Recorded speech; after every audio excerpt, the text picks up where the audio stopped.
Bu videoni ayol qizlarimiz o'tkazolmasdan ko'rishinglarni tavsiya qilib qolaman. Sababi juda ham foydali damlama o'rgatmoqchiman. Buning uchun bizga 3 ta narsa kerak bo'ladi. Lavr bargi, chayni soda, ya'ni osh sodasi va romashka.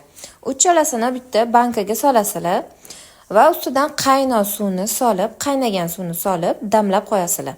Yarim soat, 1 soat, 1,5 soatga damlab qo'yganingizdan keyin damlamamiz tayyor bo'ladi. Suv solganingizdan keyin yaxshilab aralashtirib qo'yish esingizdan chiqmasin. Sodalar erib ketishi kerak. Undan keyin buni tog'oraga solasizlar. Tog'oraga solib ustiga o'tirasizlar. 25 minut, yarim soat o'tirganingizdan keyin undan keyin turib toza suvda tahorat qilaverasizlar. Bo'ldi.